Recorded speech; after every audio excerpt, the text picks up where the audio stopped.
আসসালামু আলাইকুম ওয়া রাহমাতুল্লাহ। আশা করি আপনারা সবাই ভালো আছেন। আমি ইতিমধ্যে অবস্থান করছি পাবনা জেলা সাঁথিয়া উপজেলার বড়ইবাড়িয়া গ্রামে।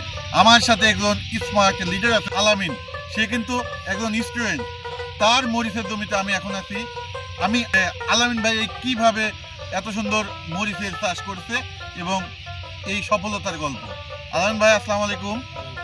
আপনি কেমন আছেন? আপনি মরিচ কতটুকু জমিতে করছেন? এখন বর্তমান 12% করা হয়েছে। এই মরিচের জাতটা কি? নাগা ফায়ার এটা কি কোম্পানির জাত? এগ্রোওয়ান। এগ্রোওয়ানের মরিচের জাত করছেন। এগ্রোওয়ানের কি কি সুবিধা পাইছেন যদি একটু আমাদের দর্শকদের বলতেন?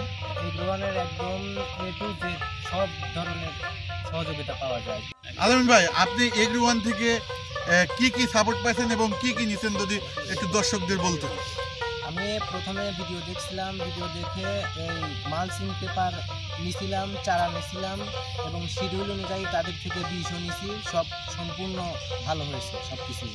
এখন এই আপনার মরিচের যে রেজাল্ট, এতে আশাবাদী কি? আপনি কি এটা বিক্রি করছেন কোনোবার? জি, একবার করা হয়েছে, কত মন উঠছে? 4 মণ হয়েছে। এখন কত মনের আশা করছেন আপনি? এখন হয়তো একটু বেশি হবে, 2 মণ বেশি হবে, 6 মণ হতে পারে। এই জমিতে আপনার আনুমানিক খরচ কেমন হয়েছে? আনুমানিক খরচ 12% 10,000 হয়েছে। এ পর্যন্ত 10,000 হয়েছে। জি জি। বিক্রি আশা করেছেন কত? বিক্রি আসা বাজেট হতে পারে 1 থেকে 1.5 লাখ। 1.5 লাখ। জি। সম্মানিত ভিউয়ার্স, এই যে শুনলেন আমাদের এগ্রোওয়ানের লিডার, যে এগ্রোওয়ানের পাশে থেকে এগ্রোওয়ানের পদ্ধতিতে আবাদ করে লেখাপড়ার পাশাপাশি এই কৃষিতে বাজিমাত। সবাই ভালো থাকবেন, এগ্রোওয়ানের সাথে থাকবেন। আসসালামু আলাইকুম ওয়া রাহমাতুল্লাহ।